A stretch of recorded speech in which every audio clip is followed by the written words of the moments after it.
On the air. Hello and welcome to RPG Research. This is our weekly electronic role-playing game development meeting, and it is November 14th, 2020, continuing the year of the confirmed crit. And boy, it has been. So this is where we are continuing to work now on phase 2 of our electronic role-playing game, which is an online turn-based, initially text-based, multiplayer, menu-driven game designed from the ground up for accessibility, including brain-computer interface controls. Hello, everyone. Hey. Welcome, welcome. All I right. didn't know if you were talking to the audience or us for a second. It's the audience. When I go into my spiel, it's the audience, unless we have a new trainee. Okay, sorry. Which, by the way, keep in mind, you're welcome to bring on new developers to join and stuff, to keep growing the team. As this project progresses, we're going to need a larger and larger team to manage the load that is coming. So do go ahead and tell your friends and family and far and wide on the social media world and such that there's, these opportunities open to get this experience. And then you will all act as more senior team leads to train the newbies that come on. So, and then that gives you leadership experience to add to your resumes as well. So, just keep that in mind. We need this team, and when we get to phase 3, where we start adding graphics, this team is going to need to be at least double or triple its current size to keep that moving along at a decent pace. Otherwise, what will happen is everybody's going to start to get overloaded with too much, I'm afraid.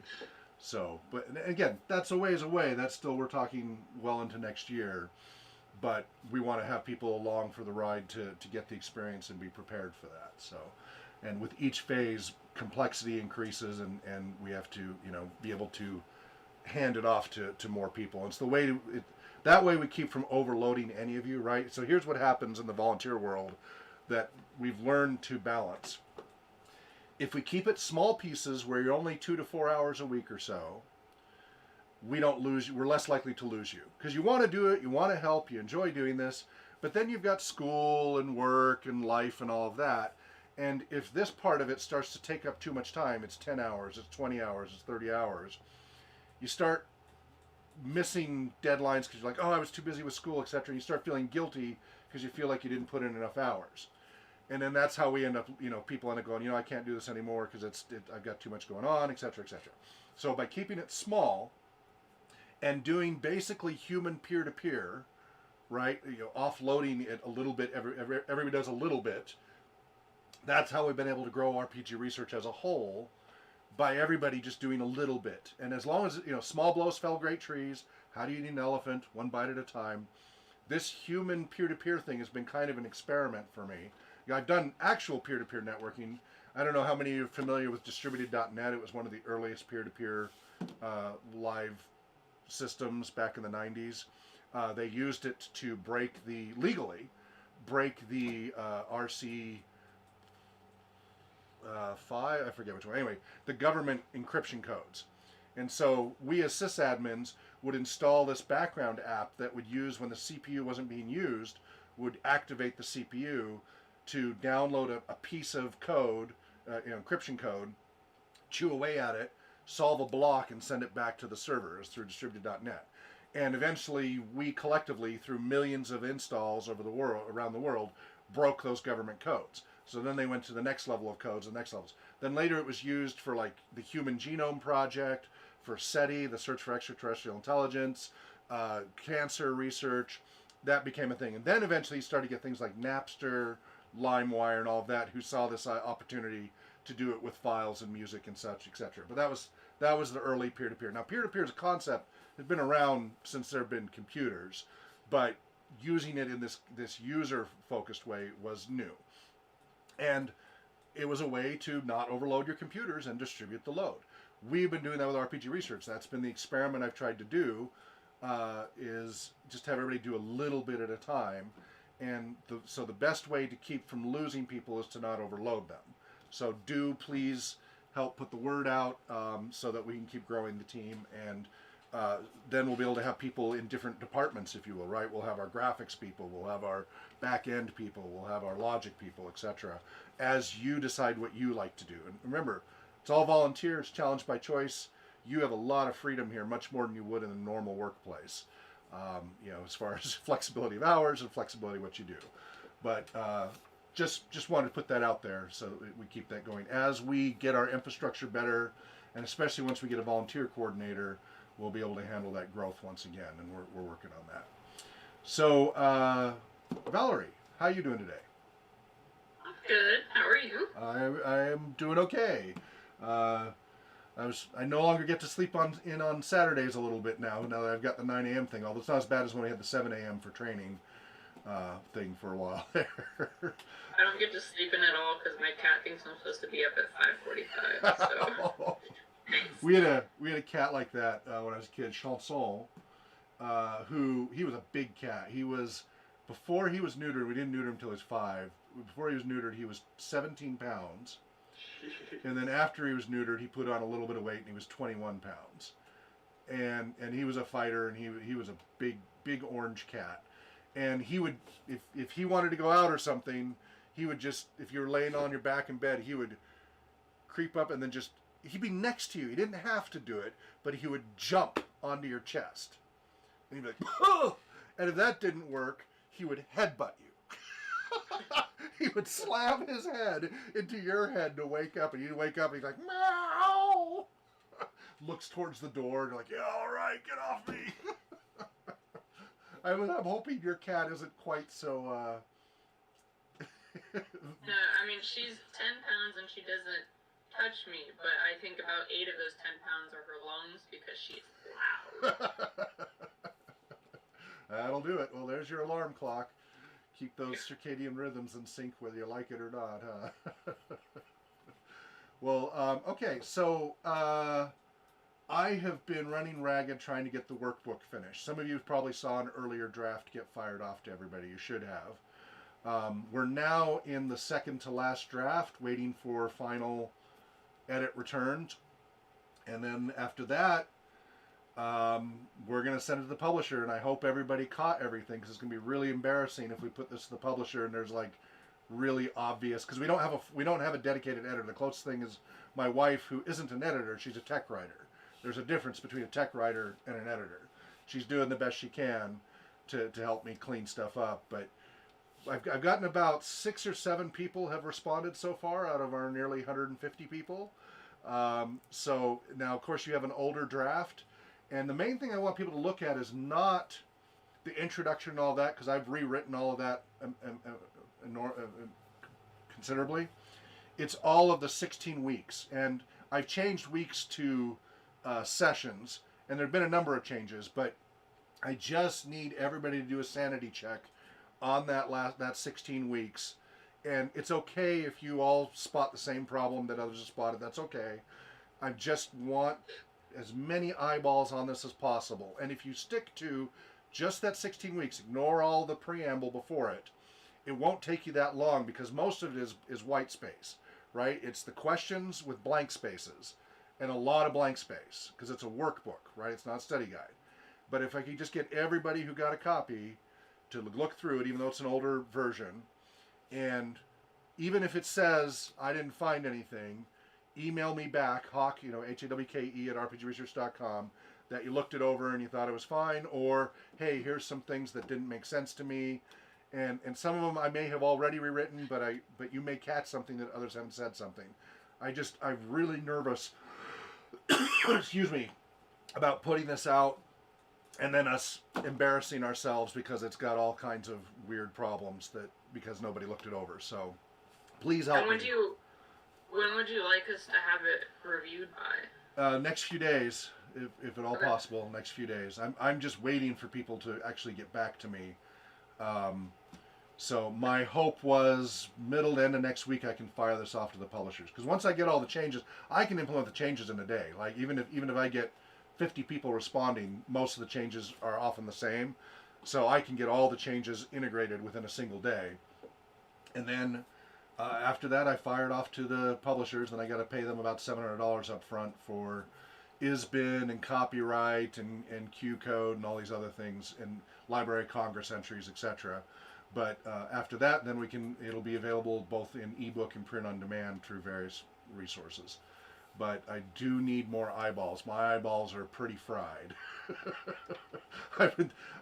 With each iteration, like we're about 4 or 5 iterations ahead of the draft you have, and I've already implemented about 500 fixes from then to now. But it still helps because you still may catch stuff that others may have missed as their eyeballs started to bleed. But yeah, if you just focus on the 16 weeks, it's not that there's a high page count, but there isn't that much actual text there. So don't let that daunt you, because it's like a 270 page count, but that's mostly white space. Any questions on that? Okay, so everybody please do take some time when you get a chance. Some of you, if you want to start at the last session and work your way in reverse, because what I'm getting is a lot of people are sending me sessions 1, 2, and 3, and then they're not doing the rest. And so if you want to do it in reverse, start with session 16, then 15, then 14. That would be helpful. Jump in the middle. I don't care. I just need extra peer review to make sure before we put this out that we've caught as much as humanly possible. So I really appreciate it. And there are ERPG related questions, especially sections, I think 10 through 14 or 13 through 15, something like that. Yeah. So there's that. So that's what I've been working on. I have not had time to work on all the other stuff. I have been refreshing. There's a book I would actually. Boy, I'm trying to get going this morning. Valerie. Yes. What do you have for us today? So we have one kind of topic of discussion, which was just any notes that anyone had on SQLite if they had gone over it, and then we had the modified solar adventure module that we need to get into. Okay. Okay, for SQLite, I've been messing with it a little bit, and there's a text editor with SQLite called SQL Studio. It works with my SQL and everything, but yeah, it's like an IDE for SQL, so it's a little easier to create tables and stuff for SQL and stuff in it, just in case people might have had problems with it. Cool. That's good to know. You want to post a link in the chat room? Yeah. Let me find it real quick. Thank you. If you want to do the round robin here, I got to go grab another book and we'll talk about. I'll be right back. Great. Zach?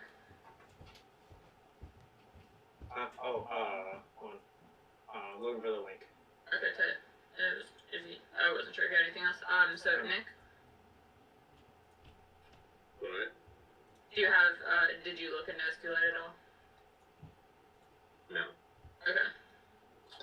Lou? So, wait, hang on, I can't. Okay, there we go. So I looked into it. The only thing I couldn't find was, what fun was that? Okay.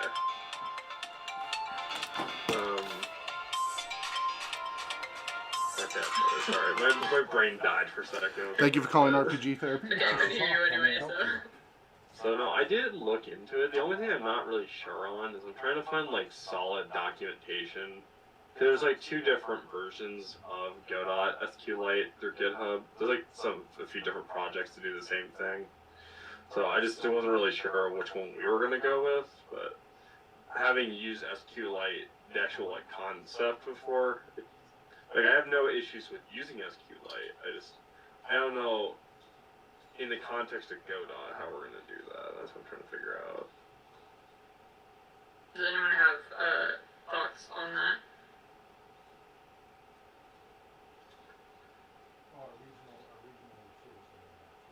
Okay, I will write that down as something to visit. That might be something for you guys to kind of look into for next meeting, kind of as a group.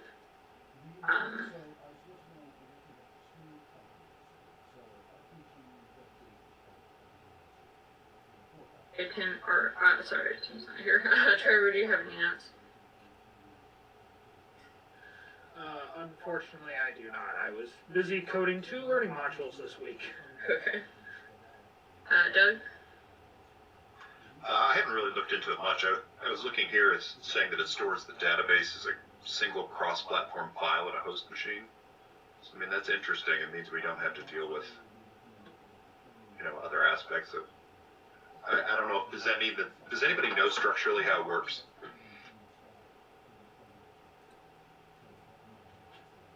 When I looked into, at least with some of these like GitHub integration things, they are. It isn't like MySQL where it runs through a server and all that. It might just be local, unless you code it to be networked yourself. That's what it sounds like. It sounds like it's, like I say, it's not a client-server model. But then again, let's say we installed that Oracle one, like that MySQL, then we have to worry about Oracle licensing and then this big bloated piece of software. You know what I'm saying?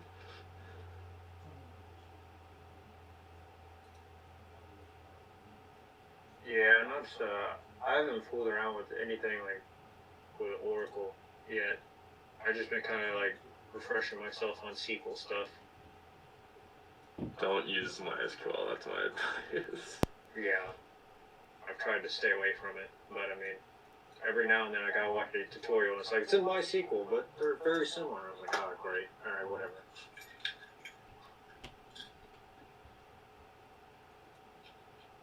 Okay. Dario, did you have any notes? No, the only experience I have with databases is with Access. And since it seems like, a few of us have experience with SQL, I was just going to trust their judgment.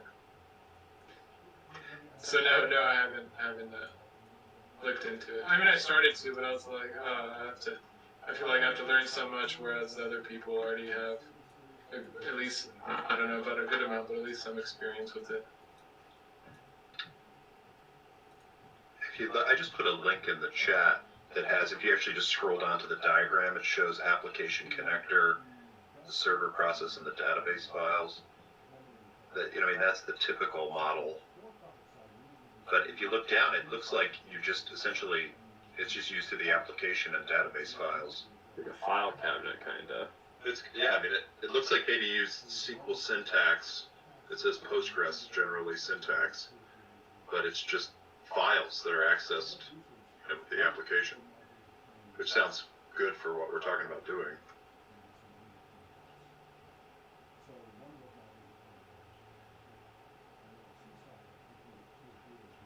Okay. So what I would suggest is a reminder: we're not meeting next week because of the charity game. So you guys will have 2 weeks before our next meeting, and in that time, I would suggest you guys try to use SQLite with Godot and kind of play around with it, see how it feels to you.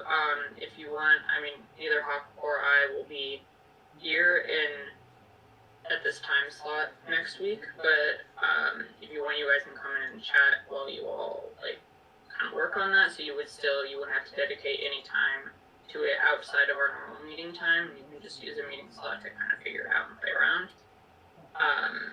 But that would be my suggestion for next week. Since we're not officially having a meeting in 2 weeks, we will revisit SQLite, see if we have any complaints, any concerns, and if not, we will finalize it as what we are using. Apparently, one of these, there are some tutorial SQLite modules in one of these repositories. I found, I'll send you a link. And it looks like, looking at it, it's an extension to GDScript, so it should be fine.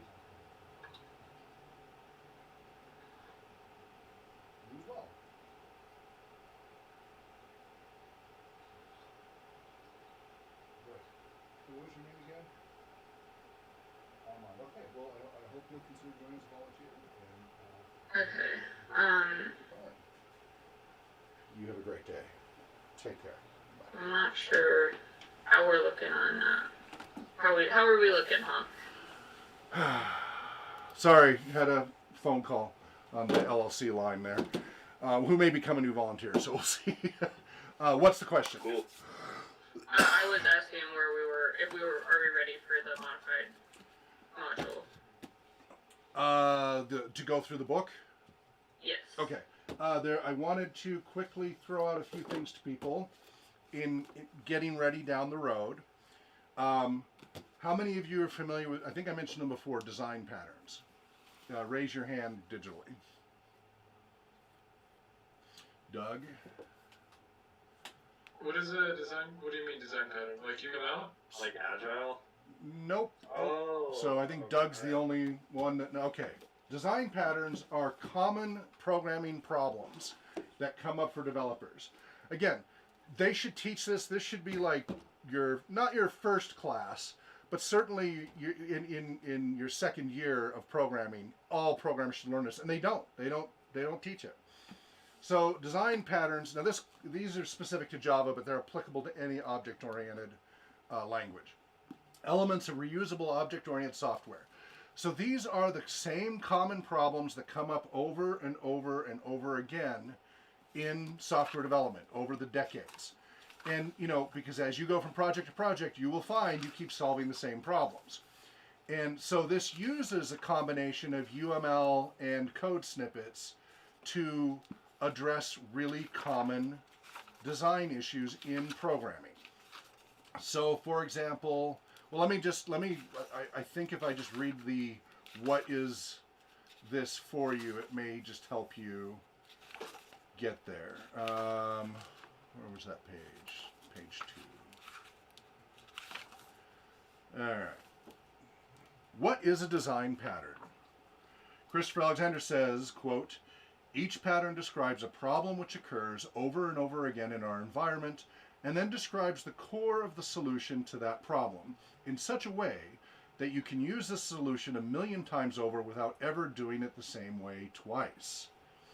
Even though Alexander was talking about patterns in buildings and towns, what he says is true about object-oriented design patterns as well. Excuse me. Our solutions are expressed in terms of objects and interfaces instead of walls and doors, but at the core of both kinds of patterns is a solution to a problem in a context. In general, a pattern has 4 essential elements. The pattern name is a handle we can use to describe a design problem, its solutions and consequences in a word or two. Naming a pattern immediately increases our design vocabulary. It lets us design at a higher level of abstraction. Having a vocabulary for patterns lets us talk about them with our colleagues in our documentation and even to ourselves. It makes it easier to think about designs and to communicate them and their trade-offs to others. Finding good names has been one of the hardest parts of developing our catalog. Number 2, the problem describes when to apply the pattern. It explains the problem and its context. It might describe specific design problems such as how to represent an algorithm as objects.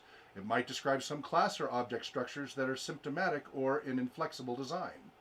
Sometimes the problem will include a list of conditions that must be met before it makes sense to apply the pattern. Number 3, the solution. The solution describes the elements that make up the design, their relationships, responsibilities, and collaborations.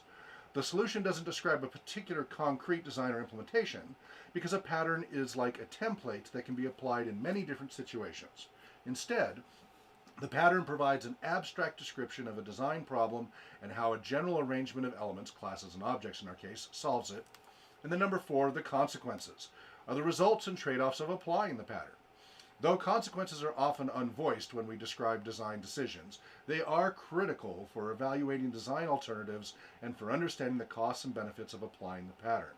The consequences for software often concern space and time trade-offs. They may address language and implementation issues as well. Since reuse is often a factor in object-oriented design, the consequences of a pattern include its impact on a system's flexibility, extensibility, or portability. Listing these consequences explicitly helps you understand and evaluate them. So, this goes all the way back to like Smalltalk days and such. It's applicable to any object-oriented language. But, let's see, let me get a couple of examples here.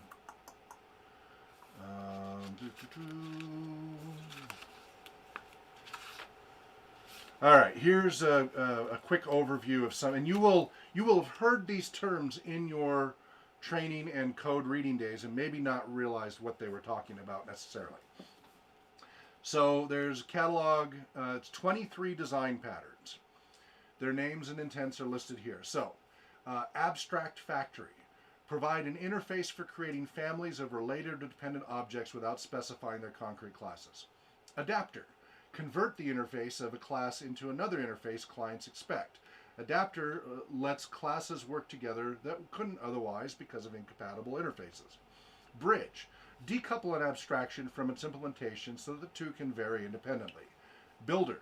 Separate the construction of a complex object from its representation so that the same construction process can create different representations.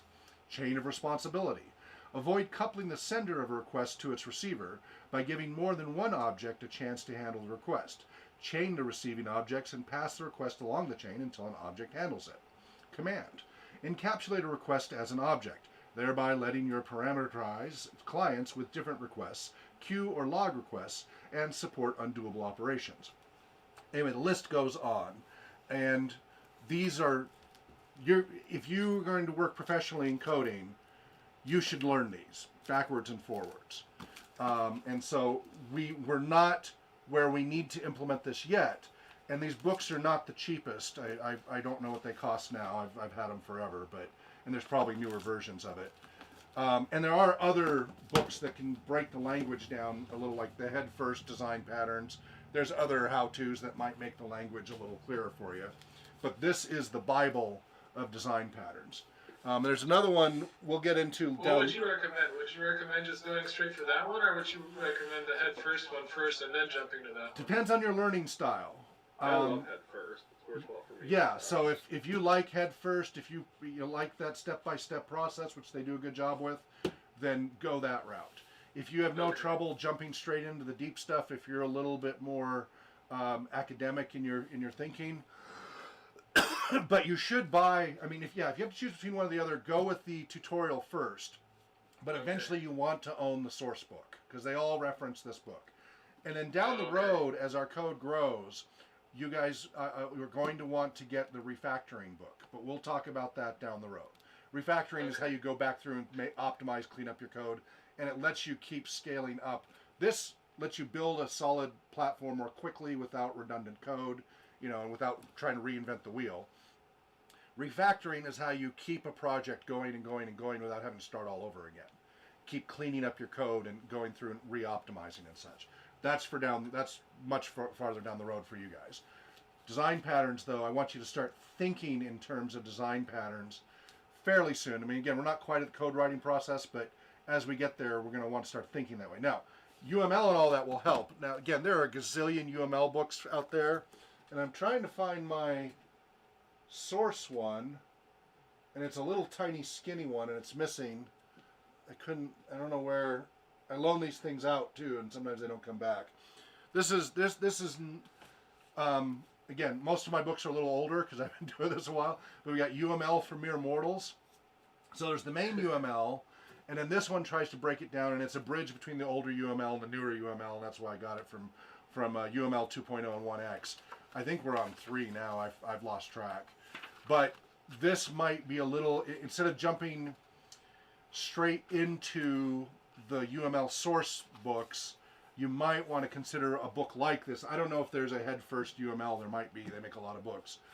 But this one's, I found this has helped more novice developers start to understand UML, use and design, etc. So you might find that helpful, but get a good UML, and this one you should get sooner, but both design patterns and UML, they're related, so you're going to want a good UML book and a good design patterns book. So there's that, and this is so you can, I know a lot of your students, you have limited budget, so that's why I'm giving you lots of advance warning here so you can budget for these. Unit testing. But I'm just letting you know these are all things that I implement in most of my projects and want my developers to know. Now again, in the paid world, I won't hire you if you don't know all these things already, right? But you guys are you're either students or just out of school. It's perfectly okay to learn this, and I have to refresh myself. So don't worry about not knowing any of this yet. That's part of the benefit of being here, is you're getting all of this free training and experience and application that will help you be a better programmer as you go for the paying jobs.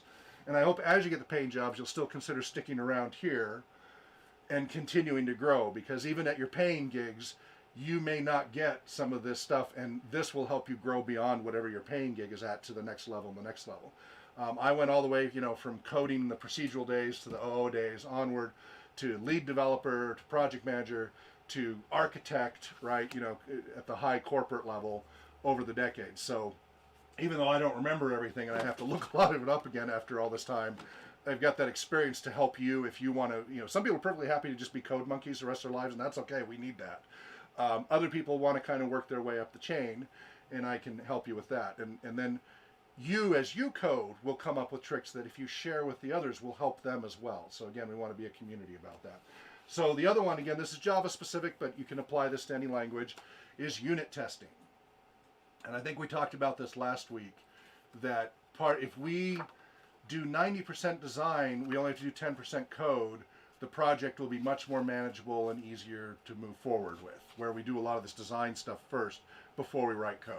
When we plan it all out, we diagram it all out, and we make our unit tests. What the unit tests do, so it's coding to the test, means you are making sure that there's scripts to run to verify if your code is broken. It speeds up the debugging process exponentially, because otherwise you're just running code hoping it works, and as long as you don't get an error, you're calling it good and firing off to the next person. With unit testing, you run a batch of tests to make sure all the things are being met, and here's why it's really valuable. It helps reduce the risk of regression.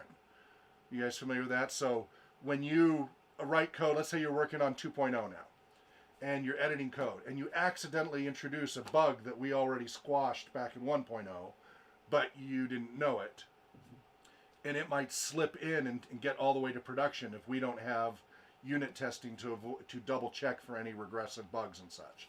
So having unit tests in place, again, you will work a lot of places where they don't do unit testing, unfortunately.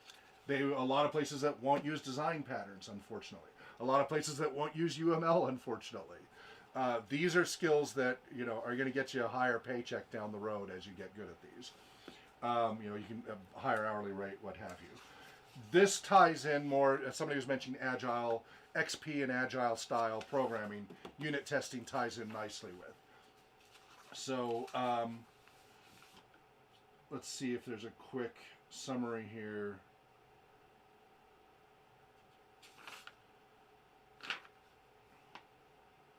All right, so here's the intro. Testing is important. All software developers know it, but hardly anyone does it. In my experience, this is a sad truth in the field of plain business application development, but, as one reviewer remarked, not in other areas like telecommunications, where intensive unit testing is an absolute must to provide software with required reliability. Luckily, you have bought this book and therefore don't belong to the ignorant crowd. There are many reasons for the poor interest of programmers in the quality of their own products. Education plays an important role. Academically educated computer scientists hear of the fact that software has to be tested mostly as a theoretical topic within their 2-semester software course. The autodidactics among programmers normally find nothing in their textbooks and programming books except a note that programs should, of course, be thoroughly tested. Only you won't find how and why in these books, with a few praiseworthy exceptions like those by Hunt and McManus and Larman and Guthrie. Eventually, developers build their own stock of prejudices and reasons, reinforcing their dislike for testing. Here's a few examples. I have no time for testing. This frequently heard sentence assumes that testing takes a great deal of time. If you believe this, you will be caught in a vicious cycle. The greater the time pressure, the fewer the tests. The fewer the tests, the more unstable your code. The more unstable your code, the more error reports will fly in from customers. The more error reports, the more debugging time will be required. The more debugging time, the greater the time pressure. You see the feedback loop there that happens? And this is what the majority out there do, right? We talked about writing code first and then designing. That happens all too often. On the other hand, if you believe that tests stabilize your code, then this vicious circle will turn into an open spiral. The more stable your code, the less debugging time will be required. The less debugging time, the more time left for development and tests. This is what this book is about. Anyway, boring. There's a lot of other reasons, but that gives you the idea. So it doesn't have to be this book again. Look for unit testing. Again, I don't know if they may have one specifically for C++. I would assume so, but I don't actually know. But you're going to want a book at some point on unit testing before too long. Questions on those 3 so far? So we got design patterns, UML unit testing. Questions? Hey, Hawk. Yes. I looked, a good place to probably maybe get them, those kind of books is, if you don't mind getting a slightly older version, is thrift books, because you can, like, you get a $40 book for like $5. Exactly. Used. Yeah. Yeah. And the concepts remain the same, right? These are not code-dependent books. These are conceptual things that don't really change. So you can get older books. It's, unlike C# or something where you have to keep up with the latest version of the APIs. Well, it's not like that. These are conceptual things that are going to guide you as you're writing your code. So, yes, definitely a used book is a good way to save a lot of money. Local bookstores, if they're open, etc.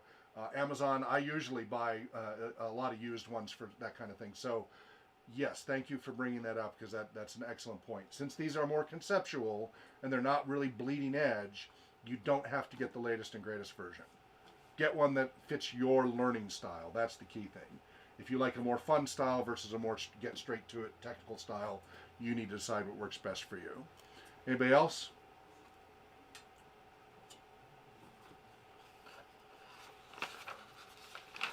Okay, one last one, and I'm refreshing on this one because I only skimmed it when I bought it just a few years ago, as I was getting into this. When did I buy this? I don't remember. 2014. I bought it when it was new. So this one, this is taking those concepts. So you need to know these others first, but this is game programming patterns, right? So we've got design patterns that are general. This references the design patterns, but goes into specifics to game patterns, right? The things that come up all the time. So these are the tools we will want to use to guide us through having a cleaner, better development base before we even get to our code base. We will write code, don't worry, we will do code, but this is going to make the process far less painful for everybody, especially trying to work with each other and look at each other's code. We want to be able to have that be consistent. So, yeah, I'm going to read through this intro here on this book. So this That is one has a lot of good reviews. The game programming one? Yeah. The game designs? Yeah. Game Programming Patterns. Game Programming Patterns by Robert Nystrom. Is that the one you're looking at?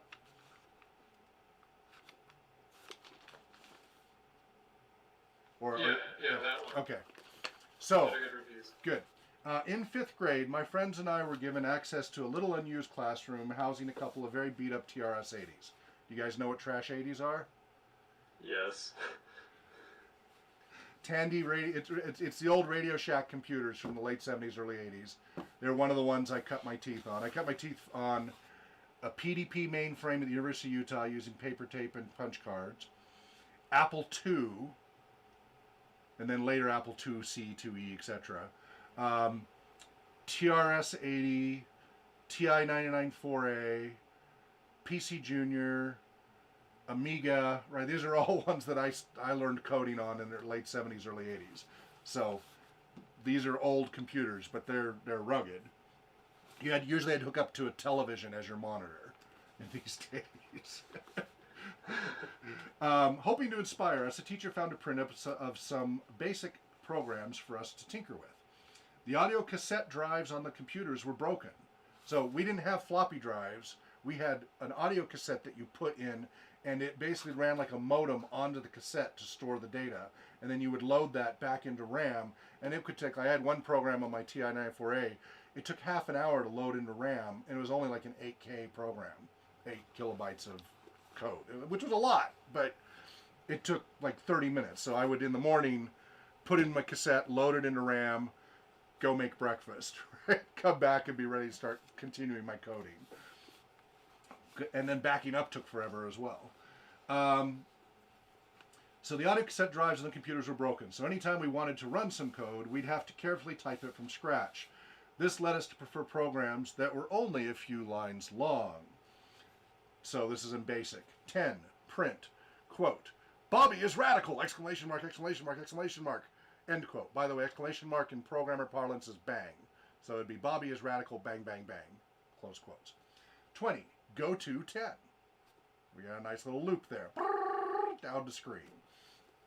Even so, The process was fraught with peril. We didn't know how to program, so a tiny syntax error was impenetrable to us. If the program didn't work, which was often, we started over from the beginning. At the back of the stack of pages was a real monster, a program that took up several dense pages of code.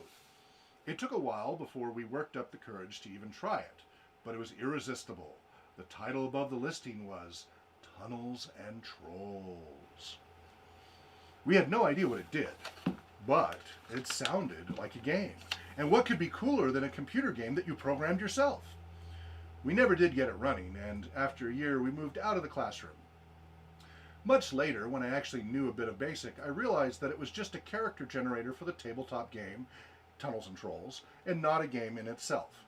But the die was cast. From there on out, I wanted to be a game programmer. When I was in my teens, my family got a Macintosh with Quick Basic and later Think C. I spent almost all my summer vacations hacking together games. Learning on my own was slow and painful. I'd get something up and running easily, maybe a map screen or a little puzzle, but as the program grew, it got harder and harder.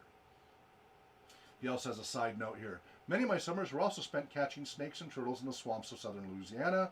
If it wasn't so blisteringly hot outside, there's a good chance this would be a herpetology book instead of a programming one. At first, the challenge was just getting something working. I wonder, should I switch this to a Louisiana drawl? Down the bayou. Then it became figuring out how to write programs bigger that would fit in my head instead of just reading about how to program in C++. I won't do that to you, sorry. I started trying to find books about how to organize programs. Fast forward several years, and a friend hands me a book, Design Patterns, Elements of Reusable Object-Oriented Code. Dun, da, da, da. Finally, the book I'd been looking for since I was a teenager. I read it cover to cover in one sitting. He's hardcore.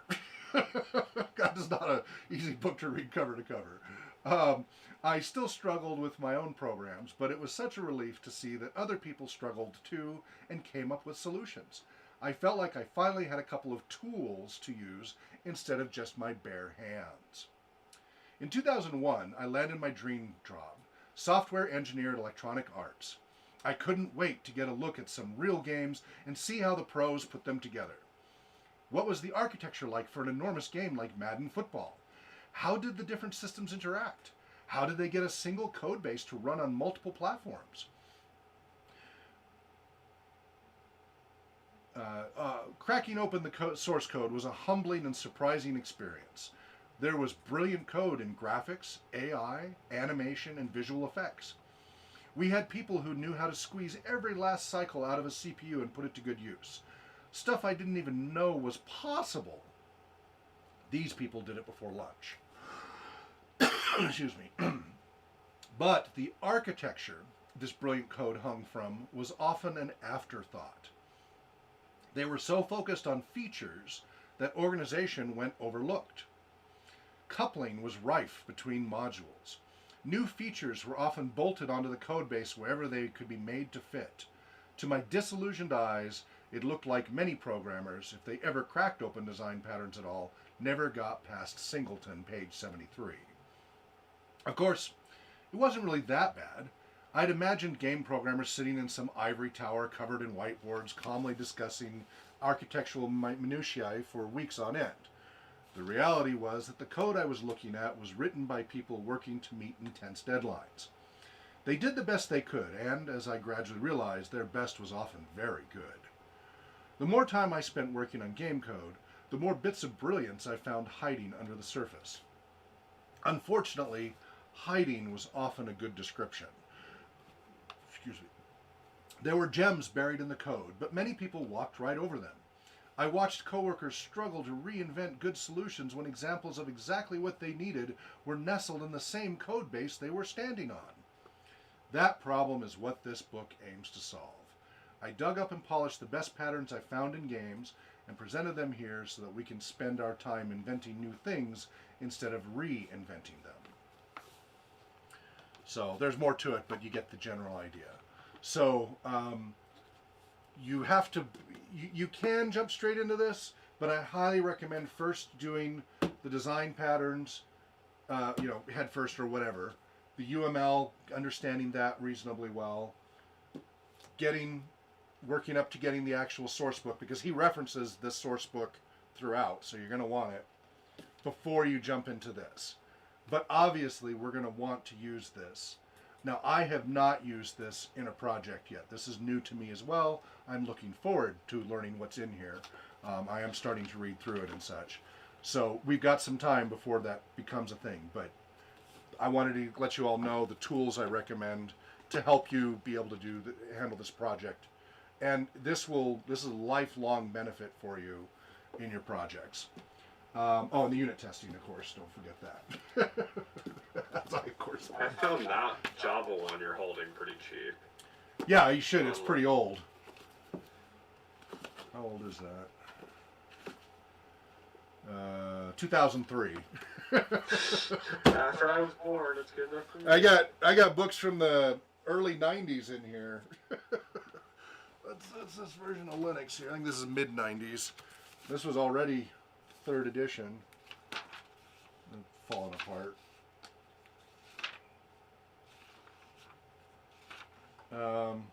97 was the 3rd edition. But all right. So anyway, everybody, you have your little checklist of books there that I recommend. Don't blow the bank all at once. But I recommend every developer should have a version of these in their arsenal if they're serious about programming as a career. You should have these. There's more, but that's enough for now.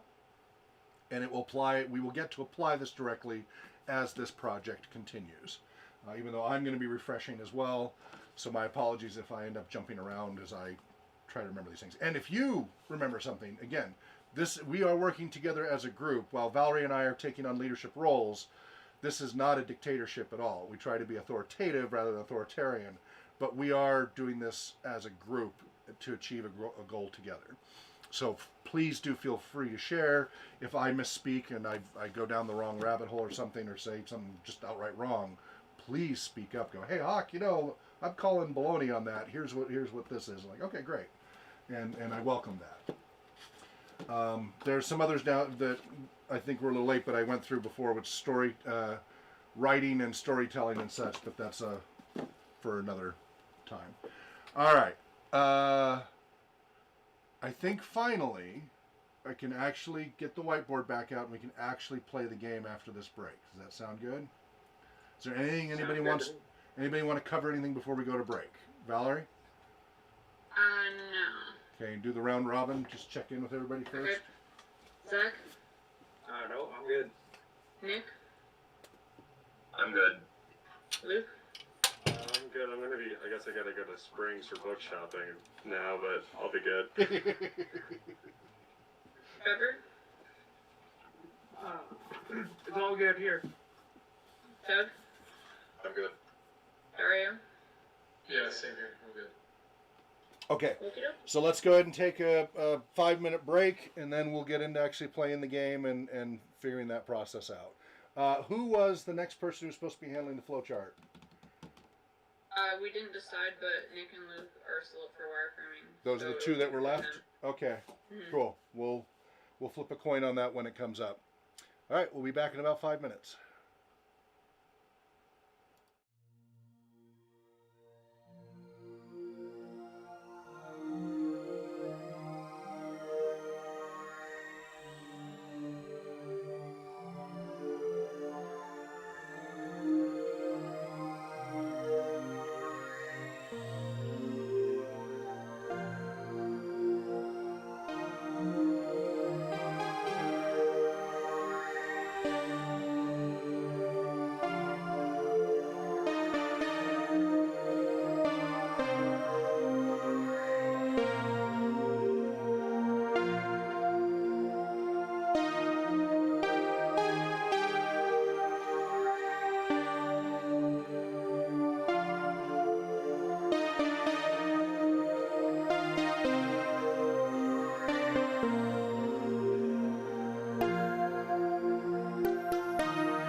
Hello and welcome back to the RPG Research Electronic Role-Playing Game Development meeting this November 14th, 2020. All right, assuming everybody's back, we'll see.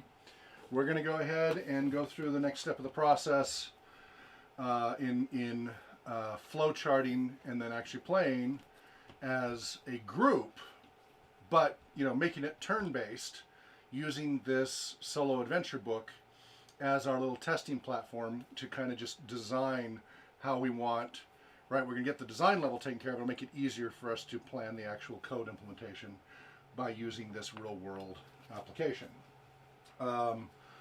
So, Valerie, where were we at last?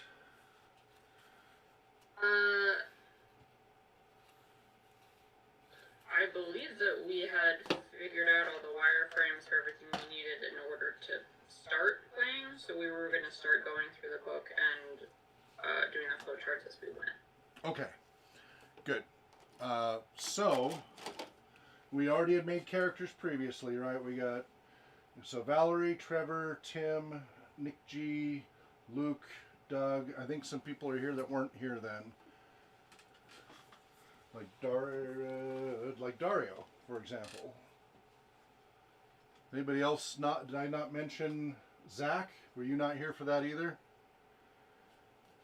Here for when we play tested? When we were making characters for this, we were everybody got to have their own character. All right, let's quickly get so Dario and Zach, I think. Yeah, I wasn't here either. All right, so you're gonna need 2 6-sided dice. We're gonna just go through it very quickly, and you're gonna need to write this down in your character sheet. And I'll have to rewrite this in the future. Is this where you have skill, stamina, and luck? Yes, skill, stamina, and luck, and there's a specific combination of how you roll and add to things. So, all right. For skill, roll 1 6-sided die and add a 6 to it. So, Dario? Oh, I got a 6. Who said that? This is Zach. Okay, so you got a 6, so that's 12. Dario? 8. Total? Obviously? Yes. Okay. Okay. Roll an 8 on a 6-sided die. There you go. All right. Now roll both 6-sided dice. Add them together, and then add 12 to that. Dario? Hold on 1 second. Zach? I rolled a 6 and a 4. So 10 and 12? 22? Same here, 22. Okay. Doug, I kind of overwrote yours. Is yours 22 as well? Yeah, I'm 12, 22, and 9 are my 3 stats, it looks like. Okay, good. All right. And then for luck, roll 1 6-sided die and add 6 to that.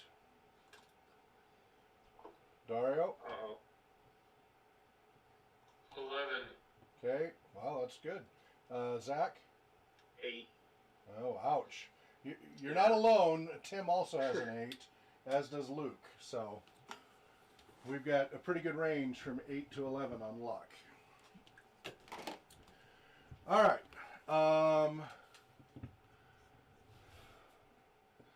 The rest we can worry about as we go. What's this AE037? That must have been me doing examples of some concepts. This was me probably high level concept. I'm going to erase all that now.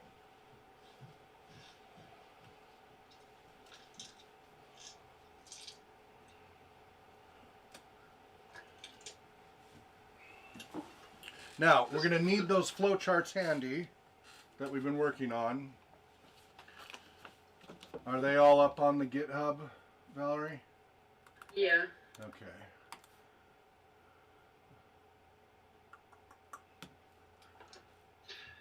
This may be jumping the gun, but in a text-based game where you're grouped like this, and you have varying stats, and someone wants to do something they're best at, is the idea that you would defer?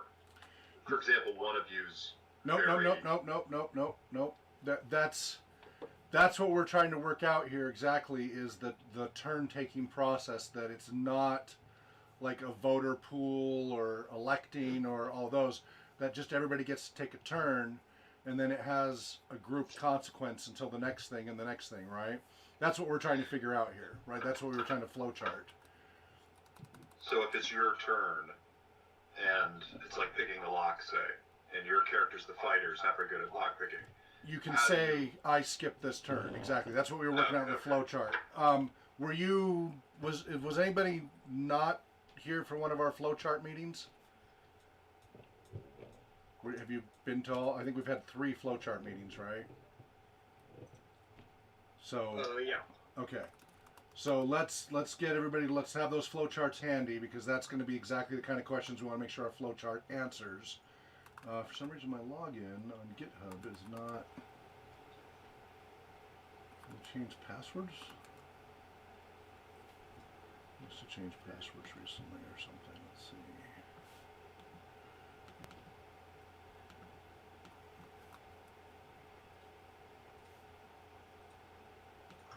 Beware the GitHub lockout process.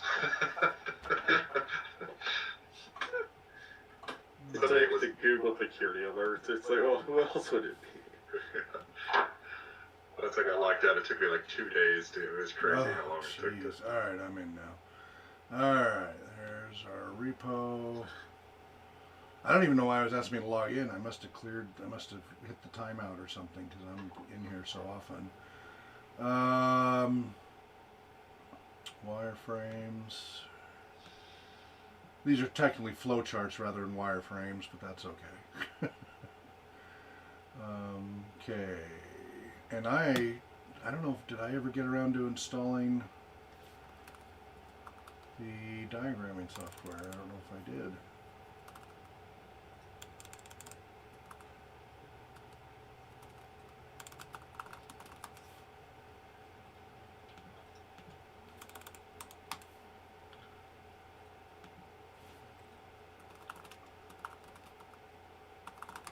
All right. So, darn it. Sorry, I've just been so immersed in the workbook, I'm not as prepared as I'd like to be again. I've got post-its in here of my notes. Okay, we had the combat initialize process, the non-combat select turn process, character creation. Okay, so we got options there. Let's just jump in, and then we can pull up the charts as we need to.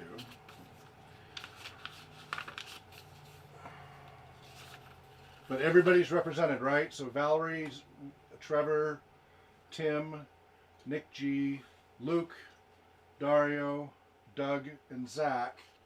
You all have characters created. Is there anybody I did not mention? Okay, good. Tim, did you I mentioned you after Trevor? 8, 22, and 8. Okay, he is on there. I was just like, I must have just spaced. Okay. All right.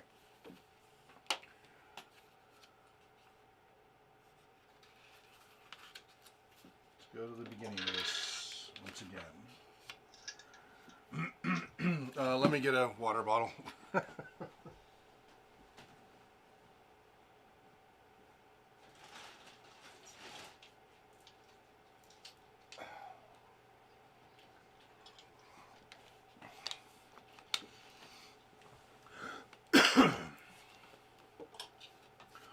Only a foolhardy adventurer would embark upon such a perilous quest without first finding out as much as possible about the mountain and its treasures. Before your arrival at the foot of Firetop Mountain, you spent several days with the townsfolk of a local village some 2 days' journey from the base. Being a likable sort of person, or in this case, group, you found it easy to get on with the local peasants. Although they told many stories about the mysterious warlock sanctuary, you could not feel sure that all, or indeed any, of these were based on fact. The villagers had seen many adventurers pass through on their way to the mountain, but very few ever returned. The journey ahead was extremely dangerous, that you knew for certain.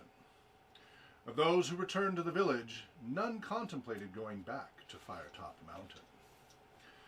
There seemed to be some truth in the rumor that the warlock's treasure was stored in a magnificent chest with 2 locks, and the keys to these locks were guarded by various creatures within the dungeons.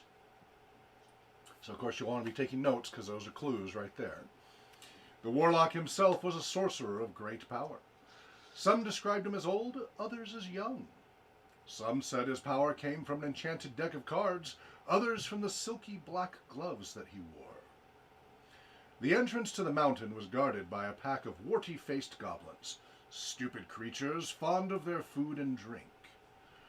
Towards the inner chambers, the creatures became more fearsome. To reach the inner chambers, you would have to cross a river. The ferry service was regular, but the ferrymen enjoyed a good barter, so you should save a gold piece for the trip. The locals also encouraged you to keep a good map of your wanderings, for without a map, you would end up hopelessly lost within the mountain. When it finally came to your day of leaving, the whole village turned out to wish you a safe journey. Tears came to the eyes of many of the women, young and old alike, and men, and all the others. You couldn't help wondering whether they were tears of sorrow shed by eyes which would never see you alive again. Your adventure awaits. May your stamina never fail. At last, your 2-day hike is over. You unsheathe your sword, lay it on the ground, and sigh with relief as you lower yourself down onto the mossy rocks to sit for a moment's rest. You stretch, rub your eyes, and finally look up at Firetop Mountain. The very mountain itself looks menacing. The steep face in front of you looks to have been savaged by the claws of some gargantuan beast. Sharp rocky crags jut out at unnatural angles. At the top of the mountain you can see the eerie red coloring, probably some strange vegetation, which has given the mountain its name. Perhaps no one will ever know exactly what grows up there, as climbing the peak must surely be impossible. Your quest lies ahead of you. Across the clearing is a dark cave entrance. You pick up your sword, get to your feet, and consider what dangers may lie ahead of you. But with determination, you thrust the sword home into its scabbard and approach the cave. You peer into the gloom to see dark, slimy walls with pools of water on the stone floor in front of you. The air is cold and dank. You light your lantern and step warily into the blackness. Cobwebs brush your face, and you hear scurrying of tiny feet, rats most likely. You set off into the cave. After a few yards, you arrive at a junction. So, we're starting going north. Everybody should map. I'm not going to track the map this time. It's going to be on you. So, please map, or we're going to get hopelessly lost. Do you want us to build off the map we had last time, or? Nope, start fresh as a group. Because there were some flaws, I think, 1 or 2 flaws in the first one. Maybe we got them fixed. I think maybe we fixed them. I'm not sure. You can use the same one. That's fine. Whatever. It doesn't matter. That's not what we're testing. Never mind. Sorry, I'm thinking in training mode. That's not relevant. Yes, you can use the map you started with and screen share it or whatever. Or just show it on the webcam. All right. So, you've gone in to the entrance. After a few yards, you arrive at a junction. Will you turn west or east? So you can go west or east. So here's where we got to figure out who's going to make this initial decision. So this is a non-combat decision making. And again, I don't have the... Can you pull up that flow chart, Valerie? And put it on screen share? Or anybody who wants to pull that up that has it handy. Let's see. Turn selection process, conflict resolution, new game, start game, conflict, selection non-combat. Okay, do we have 2? Finished version, okay, so finished version, alright. We got the older and the newer, alright. Diagrams.net. That's what I was doing wrong. Who's going to screen share that flow chart? Trying to figure out how to open it. What's that? I'm trying to figure out how to open it. 'Cause it's not just like an image or like a, Yeah. seeing how the file format works. Right. And I gotta hurry and install this. When does it go to Mac?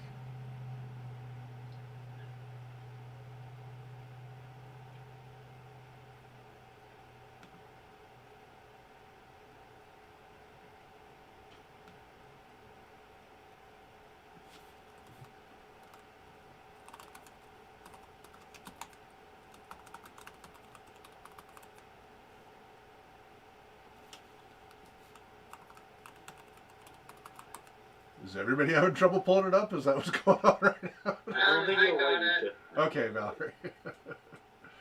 What was that? I didn't think it would just let you download that file when I was looking at it. Yeah. Do you have the desktop GitHub? Yeah. Yeah, you can clone the repository and then you just have a file, which is pretty cool.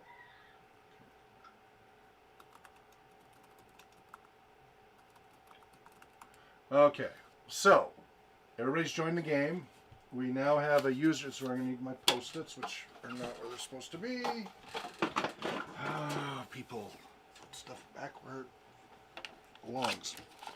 All right.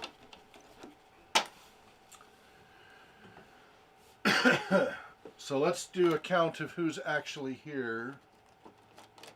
So Valerie, you're here. Trevor, you're here. Tim, you're here. Nick, you're here. Luke? No, Tim is not here. Tim is... He's not here. He is Okay. absent. Oh, okay.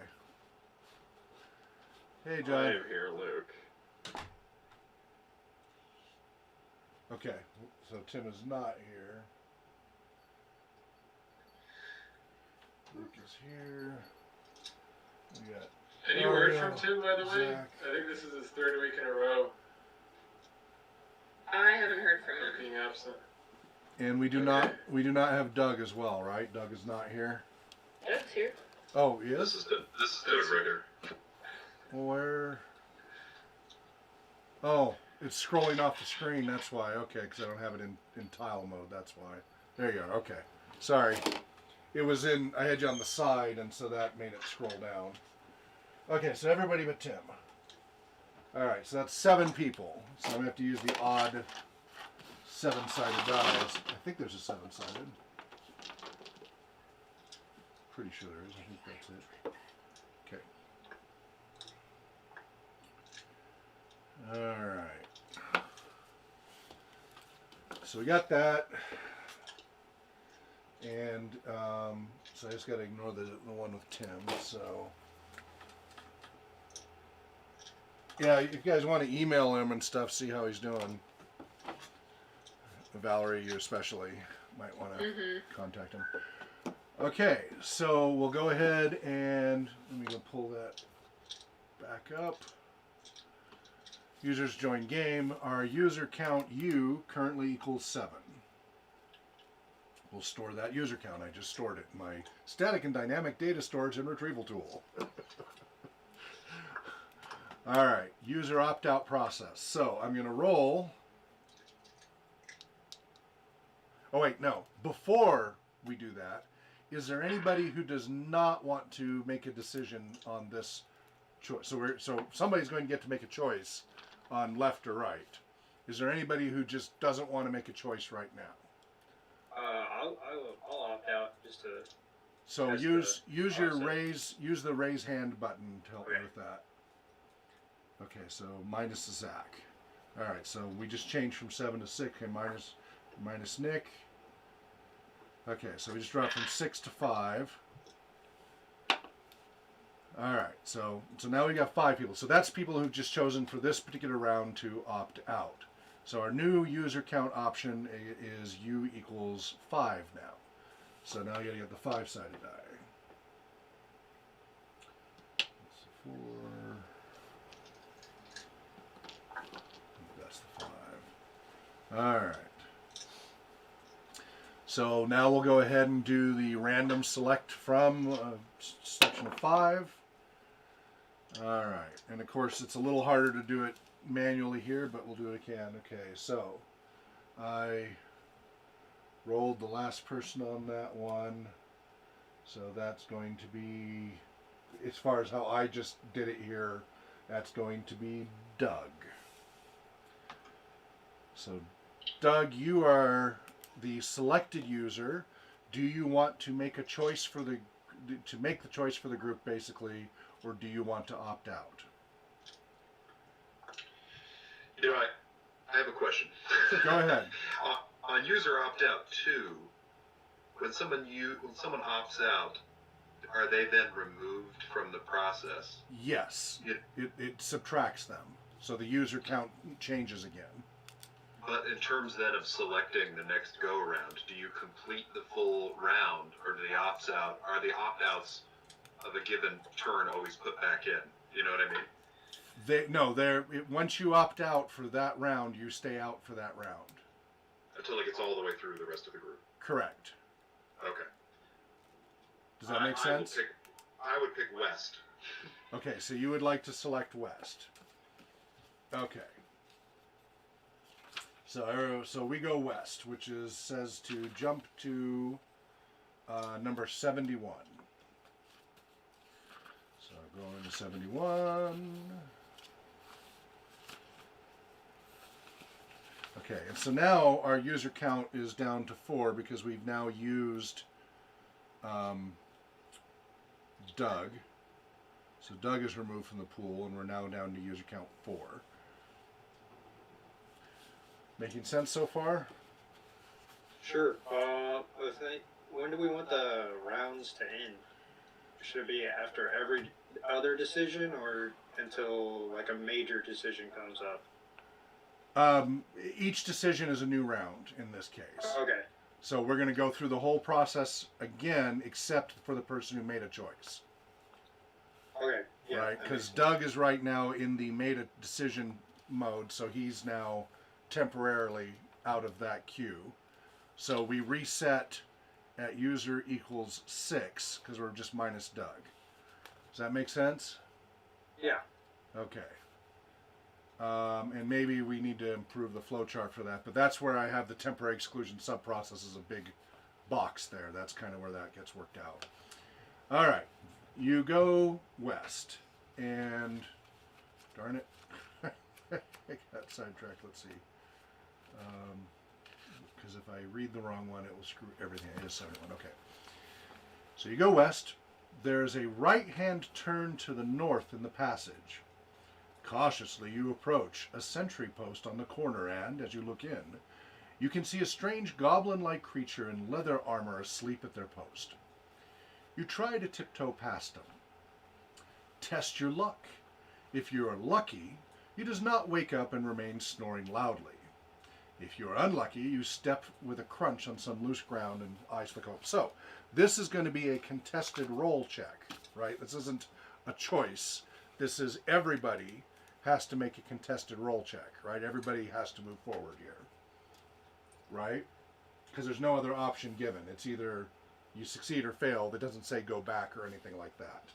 So we do not use this chart for this. We instead now go to the contested roll chart. So Valerie, if you want to pull that one up. I'd say just a quick note too. It looks Please. like we have a newer version of this flowchart. Somewhere else? Yeah, there's one from November 7th. Please. We'll come back to that when we get to that. Have that ready to show. How about the contested chart now, though? We don't have one named that. Do you know which one that would be? It is. I was looking at the list here. It is the. Okay, it's not the extended conflict. It is the turn selection process simple conflict resolution.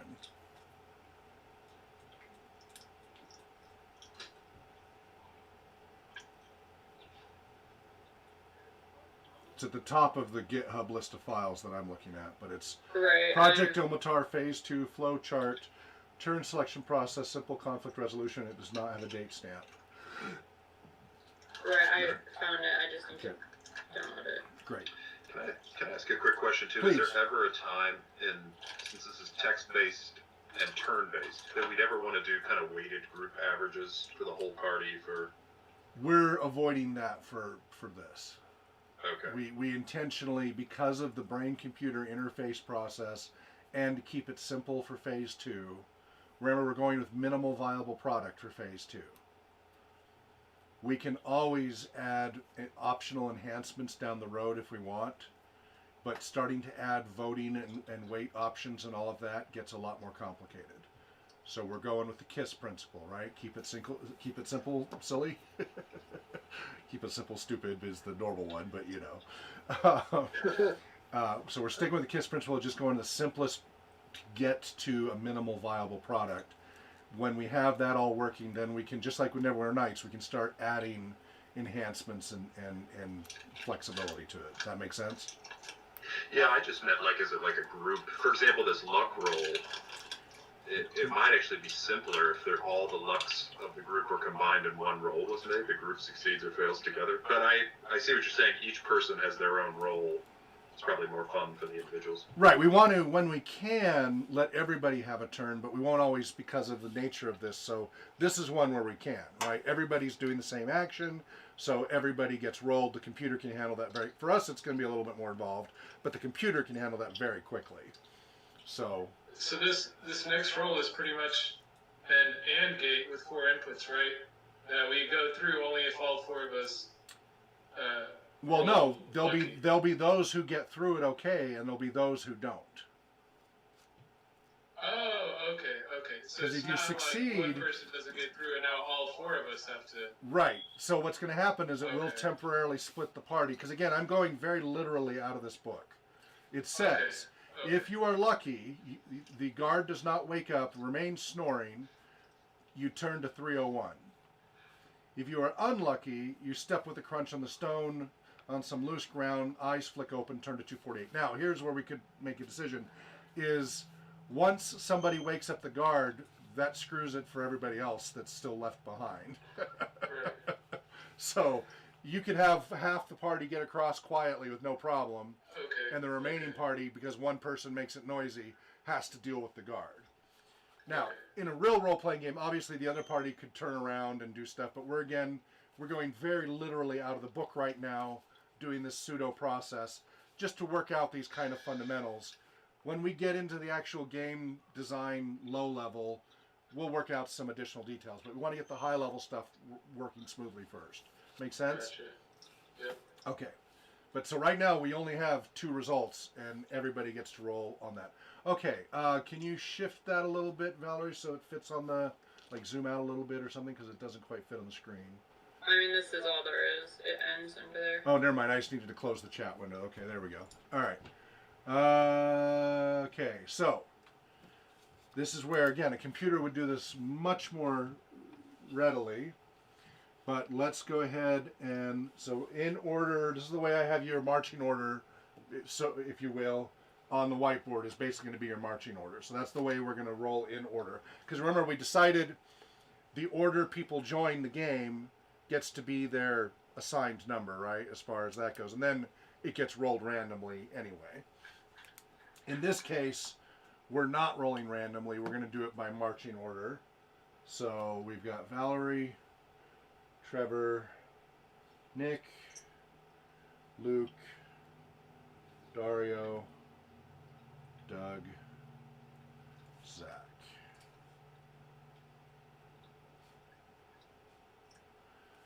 All right, Valerie, so go ahead and roll. So let's do a luck check. So let's refresh our memories on a luck check here. Sometimes you'll be told to test your luck. As you will discover, using luck is a risky business. The way you test your luck is as follows. Roll 2 6-sided dice. If the number rolled is equal to or less than your current luck score, so Valerie, you have a 10, you have an 8. That's a pretty low luck, so that'll be tough. As you will discover, Okay, is equal to or less than your current luck score, you have been lucky. If the number rolled is higher than your current luck score, you have been unlucky. The consequences of being lucky or unlucky will be found on the page each time you test your luck.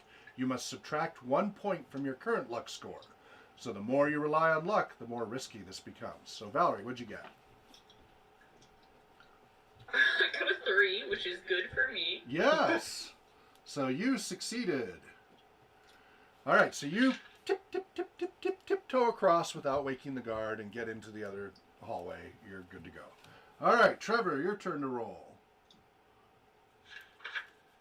You have a luck of 10, so this should be a piece of cake for you. Pardon me, I'm sorry.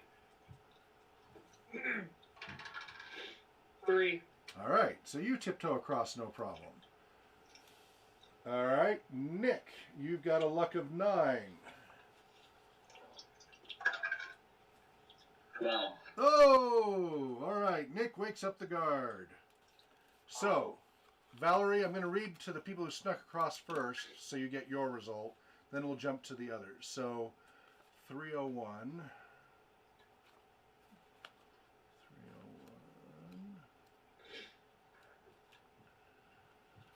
301. All right, so Valerie, to your left on the west face of the passage, there's a rough-cut wooden door. You listen at the door and can hear a rasping sound, which may be some sort of creature snoring. We'll leave it there as we go back and deal with the other group. That would be Valerie and Trevor. That's where you're at the moment. The others will have to join you after. So, meanwhile, back to 71. 248. Okay.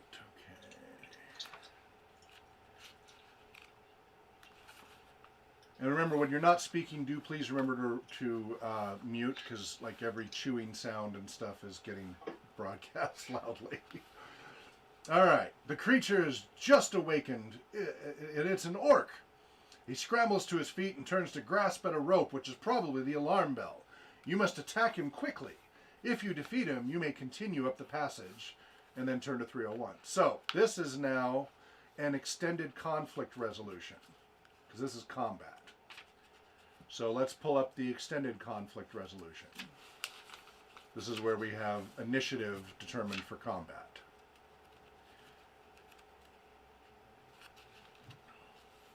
Now, in this particular book, battles. When you're told to fight a creature, you must resolve the battle as described below. First, record the creature's skill and stamina. So this is an orc. Where's his stats? Hello? Oh. Chief, it's not shown. Oh, there it is at the top of the page. Okay. So this orc has a skill of 6.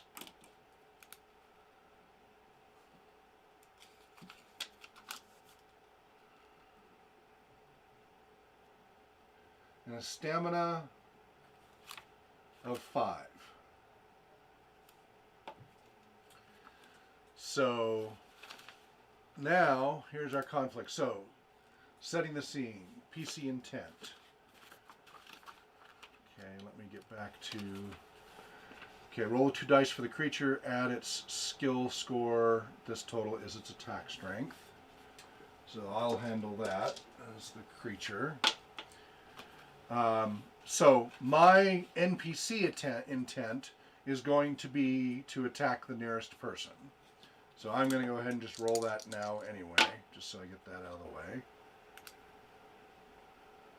Attack 1 equals.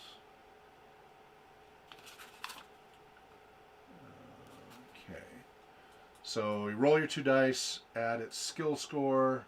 And that's its total attack strength. So that's my attack strength. Then you roll the 2 dice for yourself as defense and add your current skill. That's your attack strength. Whose attack strength is higher? If your attack strength is higher, you've wounded the creatures. Okay. So let's go ahead and we've set the scene. And we're going to go through and establish intent. Valerie and Trevor are not here, so it's going to be starting with Nick. Do you want to fight? This is where we say we have talk, move, do, or fight. Now, in this book, our only options are fight or not fight. But you can choose not to fight and let somebody else fight if you wish to. Nick, is your intent to fight or not fight? Fight. All right. Fight is his intent. Luke, what is your intent? Fight as well. Okay. And Dario, what's your intent? Same. Fight. Doug, your intent? Same. Okay. And Zach. Yeah, I'll fight. All right.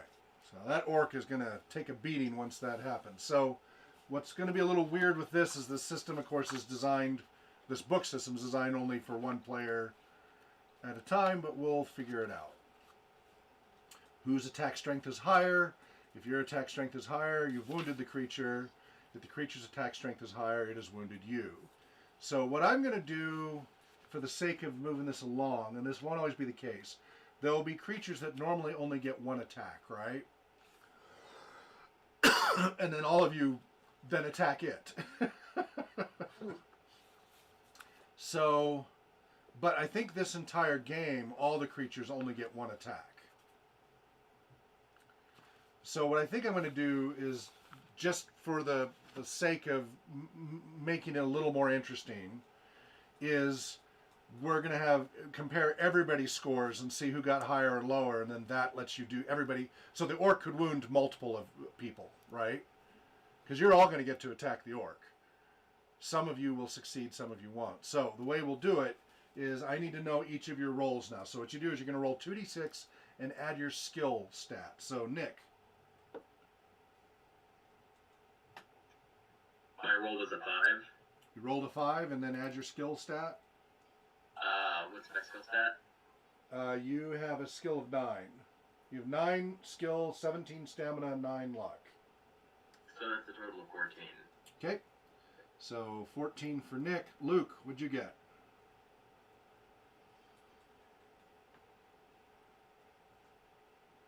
Luke? Sorry, I was using the die thing on my computer. Okay. I got a 9 roll, and then I'm trying to remember what is my actual skill stat. So Luke, you have skill 12, stamina 21, luck 8. So that'd be 21. Yep. Okay. That's really good. That is. Dario?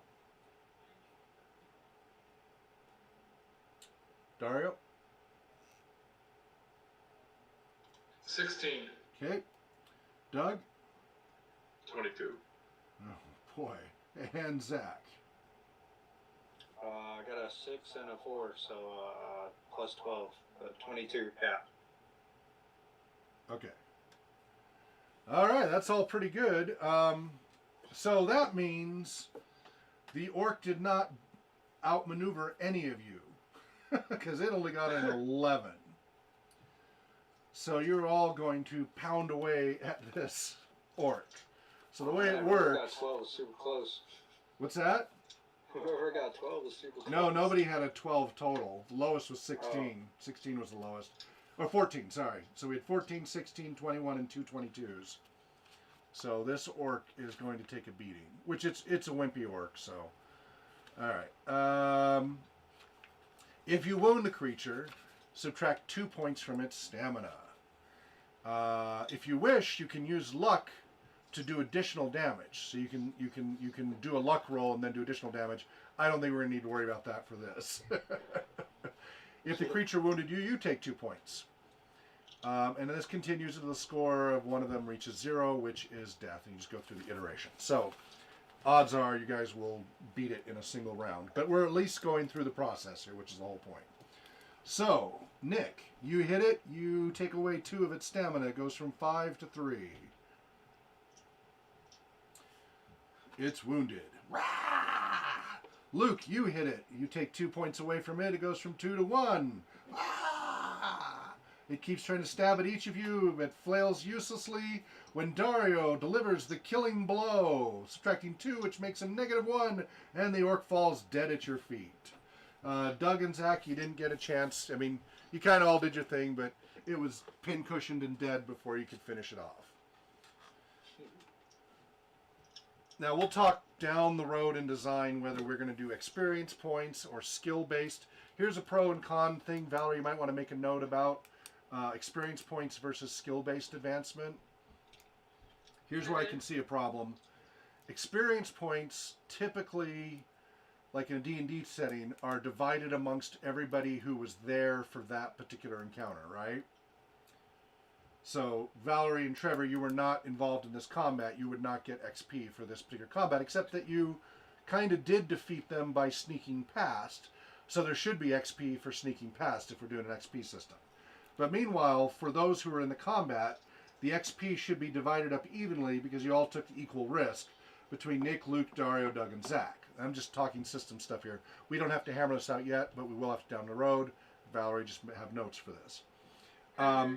So let's say the orc was worth, let's see, 1, 2, 3, 4, 5, 5. So let's say it was worth 100 XP total. You divide that by 5, right? You each get 20 XP to your character. Now, this system here doesn't use XP, but I'm just trying to lay this out as an example. The other types of systems for advancement say that each time you succeed at a task, you get to put a little chip mark, basically, and after you've succeeded at that task 10 times, you might raise it up a point or something like that, right? That's just one of many. There are a lot of different ways to track advancement of your character. I'm thinking, because of the turn-based nature, to make this more shared, that we probably want to consider more of an XP approach rather than a skill development approach. Because like in this particular case, Doug and Zach didn't get to do, they got to roll, but they didn't actually get to do it. Valerie and Trevor got to do their sneak, but nobody, I can just see all kinds of inequalities there with how we're doing things turn-based, that we're probably better off doing this as a shared group thing that everybody benefits from any individual success. Luke, yeah, go ahead, Luke. Yeah. So one thing you brought up skill-based, I personally am against skill-based systems in RPG settings, at least in the video game realm, because it reminds me of Morrowind, where you can max out running and swimming just by jumping. No, there's agility just by jumping every time you're walking somewhere. Well, that's just bad code. Yeah, but that's what that reminds me of. Yeah. Here in the tabletop, still level 1, but he's maxed this. Right. Well, that's the thing. You're talking about levels. I'm talking about levelless systems versus leveled. Yeah. That's a separate decision. You can have an XP advancing system or a skill-based advancing system with or without levels. Those are two separate choices. Usually the XP is related to levels, but they don't have to be. XPs can give you development points that can be applied to your skills. There's different ways to skin this cat. I personally prefer non-leveled systems. I prefer skill, and I'm talking tabletop here. I prefer systems that allow a more granular individual advancement. The problem I find with levels is they tend to template everybody and you have a lot of the same. Whereas when you break away from having levels, and I'm talking about, level 2 fighter, level, for an archetype. I don't have any problem with levels of skills. I'm just talking about, character level. That it tends to pigeonhole people more in their creativity and limits them. Whereas when you go with a levelless system that has skill advancement, whether you do it through XP, whether you do it through skill success, whatever the option, that tends to make for far more diverse characters. People go off in all their own directions and create much more individualized characters with a lot more freedom. And then the way you determine your classes is, do you meet these certain requirements of attributes and skills to get this next batch of benefits, right? So let's say you want to be like an uber cleric, and in D&D terms it'd be like a 10th level cleric or something. In a non-skill level version, it would be, or non-level version, it would be, do you have a minimum 16 wisdom?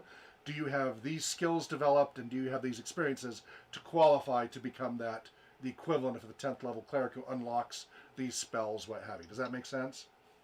Yes. Yeah, it's a lot more fun. Or at least, like you're saying, it feels like it's. I don't a lot more know. freedom to Yeah, I develop don't your know if character. it's been done in video games. I have not seen it done in video games, but I've seen it in tabletop games repeatedly.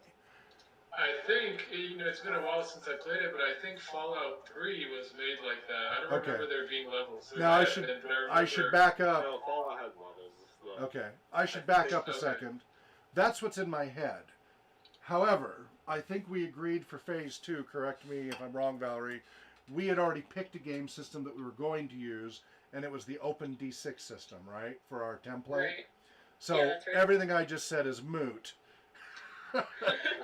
which means it's up for discussion, but is not relevant to, we did decide, remember we're making it so you can swap out different underlying systems, that the gameplay itself and everything will be percentage based, then there'll be an underlying game system that helps track that advancement. We, in the game, in our core game, don't have to track advancement. Whatever game system they plug in from the pull down menu will track advancement. That's a separate part of the game, right? So OpenD6 has its way of tracking advancement. In our game, we just handle everything by percentages, right? Percentage chance of success or failure, do you succeed or fail? We interpret whatever the underlying game system. The underlying game system will track the advancement that improves or decreases those percentage chances of success. Does that make sense? Because we wanted to be able to swap in any game system that people want to put in. D20, D6, basic, whatever. It's up to them. Seems like there has to be a logic converter of some kind between advancement and the game system. Well, yeah, there will be. So, for example, when they finish an encounter, depending upon, we would say, okay, get whatever available points are available, divvied up among the group, however that is handled with this system, give that, and then the module, the game system module, tracks that advancement. But in our core game, we don't have to track the advancement. All we care about is what's your total percent chance of success for this task, right? And your percentages will get modified by whatever your advancement is down here. So I did this with OpenMerp for years.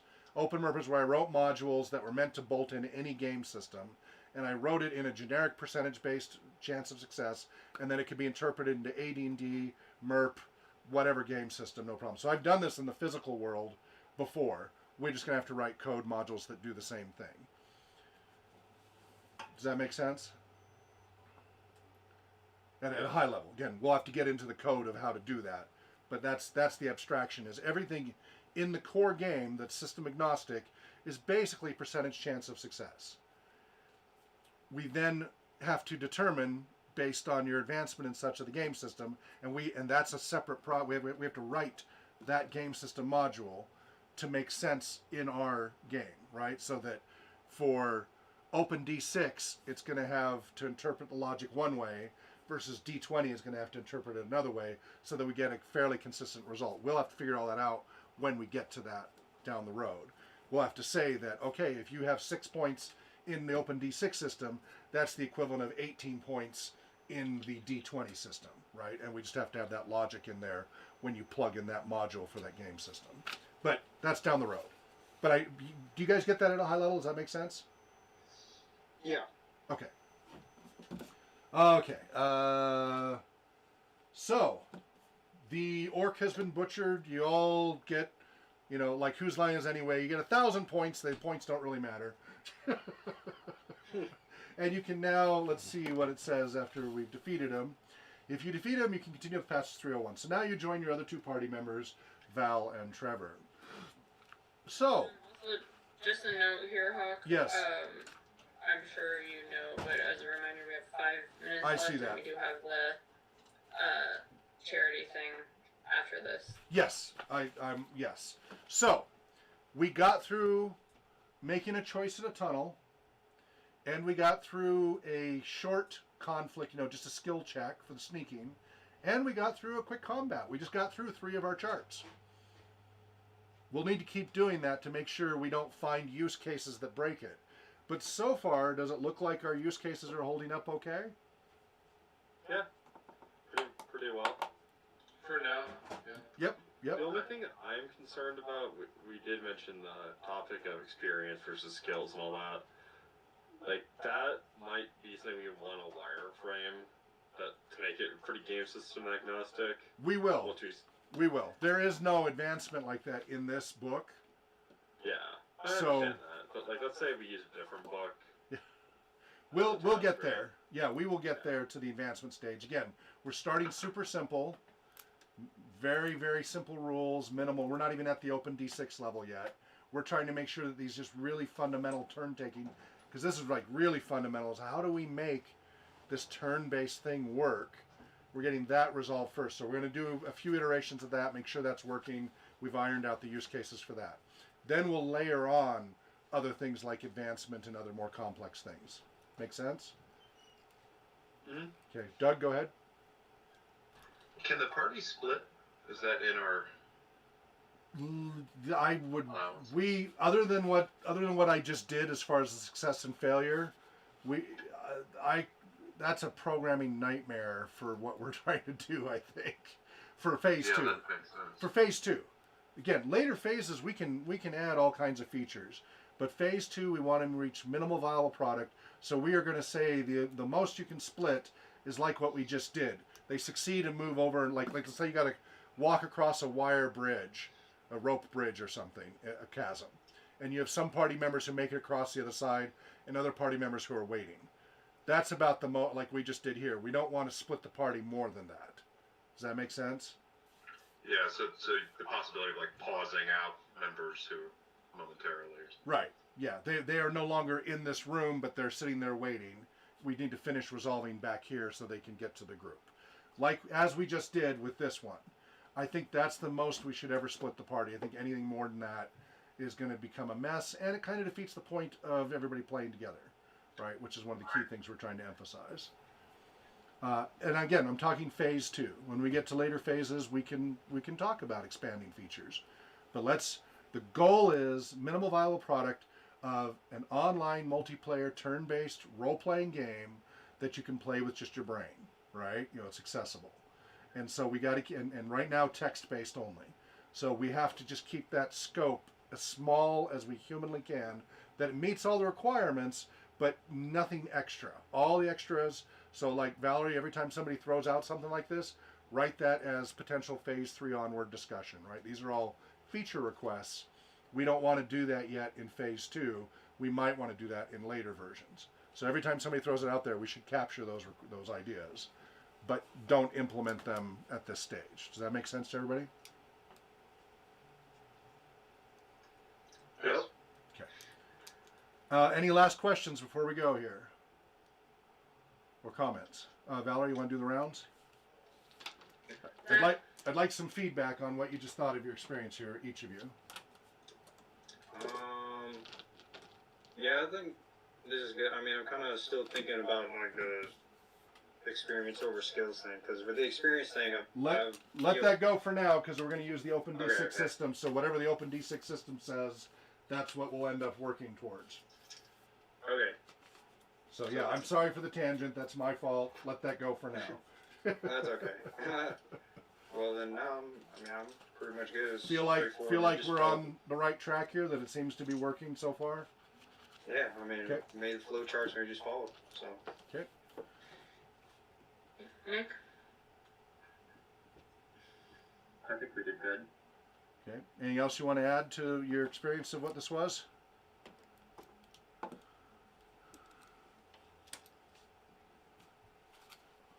Nick? What? Anything else you want to add? No. Okay. Luke? I think it's pretty good. I'm glad we did the design, because I tried like code monkeying that. I can guarantee that one of them went so smoothly. Shame! Shame! Yes, this is exactly why we're doing this, because you could write and rewrite and fiddle with the code forever, because there's 1,000 different ways to skin this cat when you're looking at it from the code level.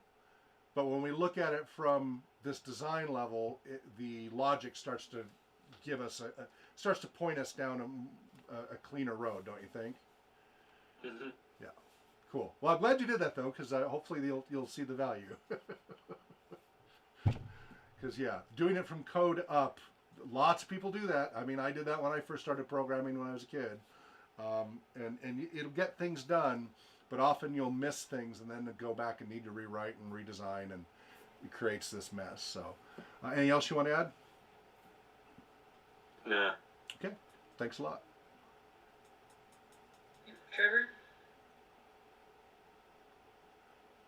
Everything's good on my end. Okay. Doug?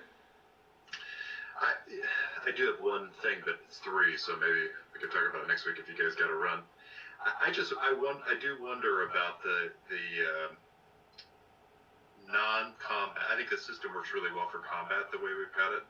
I do wonder about ability checks if there's no chat system and no means of communicating, because you could defer your turn saying, again, we can talk about this next time if you guys got to run. But I wonder if you're in a group and you don't have a chat mechanism and you're not communicating, and you keep deferring, saying, I think your character should do this, you may just be forfeiting your turn over and over. You know what I mean? Like, I wonder if there were some means of, in a non-combat situation, communicating or designating, suggesting someone does something. Any of that could be done. We could create prompts to say, we noticed the last 3 times you've opted out. Are you sure you don't want... I mean, there's all sorts of things we can work in to encourage people. But remember, the motto we're following it's from Recreation Therapy. It's called Challenge by Choice. Some people like to be more passive players and just kind of watch what's happening and kind of be along for the ride. That is a particular play style. They still get some of the... And again, we will have chat features and all that down the road later. But they still get the experience of that shared experience of seeing what happens to the others and taking turns and having the opportunity to engage. And there'll be times they don't have a choice, they have to do something. So they'll at least still have that shared experience. I agree with you, long term, we'll want to work on that. Again, we're focusing on phase 2, minimal viable product, and I think we can get by with that. But, if you want to, when we get to the coding level, we can have little prompts that say, hey, you sure you don't want to, are you here to play the game? Whatever language you want to use to encourage them to engage. But I think mechanically, what you're talking about, I think is a little more, maybe almost psychological, but I think mechanically, and that's what we're focusing on right now, how does it seem to be working as far as the mechanics? Yeah, that's just where I wonder in terms of group problem solving, how well that's going to work if your option is to either do it yourself or sit out. Mm-hmm. I just wonder about that capacity to... I understand minimal viable product and all that, so that totally makes sense. It works for that. As we go to later phases, we're going to have chat and all these other features and be able to do a lot more of that collaboration. Yeah, that makes sense. Okay. And you said you had 3 things? No, that was the main thing. Okay. I was just curious about kind of group problem solving. Yeah, and feel free to bring it up again next week, no problem, if you want to discuss that further. But yeah, again, it is an MVP thing. I'm with you on wanting more than that long term, but we want to get it so that we're at least got some proof of concept of being able to actually play a game through with just the BCI and make sure that works. Then we can embellish and add to it and enhance and improve it from there.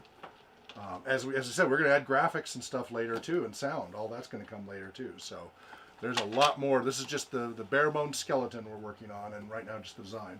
So thank you for that. Next, Valerie? Dario? Yeah, everything was good. I only have one question regarding the opt-out process, but I'll ask that during our next session when we have the graph up again. All right, write it down.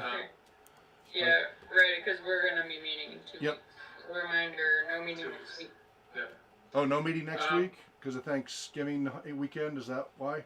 No, because of the charity. Oh, the tournament. That's right. And then we've got Thanksgiving after that. So it's actually, isn't it 3 weeks? Are we not meeting on? Oh well, no, I take that back. Hang on. Let me look at the dates. Thanksgiving is the Thursday, so you would have Thursday. Yeah, but Friday, no. John sent out an announcement that we are taking the following off. Let's see. We are taking... Okay, so 21st is the tournament, or the epic. And we are taking from the 23rd all the way to the 29th off. Oh, so it will be 3 weeks. So the next... So I'm sorry, folks, because of the holidays. This is what happens during November and December. Our That's next cool. session won't be. I hope we don't lose you guys until the 5th. It's always these holidays where we lose volunteers because they get out of their routine. So our I'll next be meeting here. will be the 5th. Now remember, the chat room is there. Chat away. Yeah, the 5th will Gives be me our time next to buy one. books. What's that? He said he gives me Yeah, time to hey, buy books. get the books and read. I mean, this is a Right, great yeah. opportunity for Yeah, that. perfect, buddy.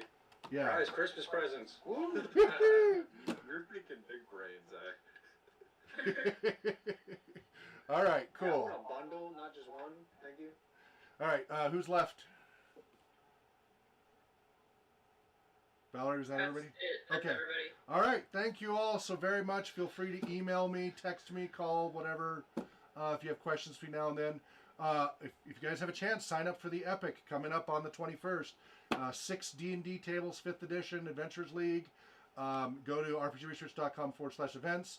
It is a charity fundraiser, not for us, but for another nonprofit, Spokon. And it's $5 for the thing. It's a full 4+ hour session. And it's a Saturday morning from 9 a.m. until I think 1 or 2 p.m. So if you want to have a little bit of gaming fun, and it's all remote, obviously, sign up for that. We still have seats available. If you are not an Adventurers League person with a legal character, then you'll want to choose tables A or B because those have the pre-gens.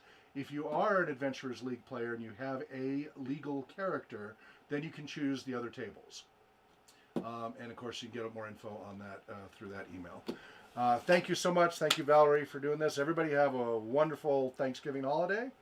If I don't see you in other meetings before then, have a great time, and I'll see you, I guess, December 5th. Take care. Thank you. You too. See you. Bye. All right, later. And Valerie, we'll see you in the other room. All right, and remember, RPG Research is a 501c3 nonprofit research and human services organization studying the effects of all role-playing game formats for their potential to improve lives around the world. You can donate at rpgresearch.com/donate, or if you want to volunteer at rpgresearch.com/volunteer. We're now going to be doing a tech test getting ready for this epic, and then we'll be back tomorrow, Sunday, 9 a.m., with our research archivist meeting and RPG museum discussion. That's from 9 to 10 a.m. Pacific time on YouTube. Then from 10 a.m. to noon is our International Researchers meeting. Then from 12:30 p.m. to 4:30 p.m. Sunday Pacific time is our Level 1 Game Master training, all on YouTube. Then Monday we have administrative meeting from 5:30 p.m. to 6:15 p.m. Pacific time, and our Level 1 training for a different time period group, 6:30 to 10:30 p.m. Pacific time. The Sunday group is almost finished with the full 16 weeks, and then the first week of December they'll be starting over at week 1 again. The Monday group is at about week 10 or 11, so they're staggered about a month or so behind the Sunday group, so that lets people, if they missed one, they can make it up, etc. And we may bring back the Saturday or other groups like the morning and such for those who can't make the Sunday or Monday time zone slots, because we are international. We have over nearly 150 volunteers across 5 continents, so we have to figure out all those time zones. Anyway, thank you for joining us. Wherever you may be well, happy gaming, and namaste.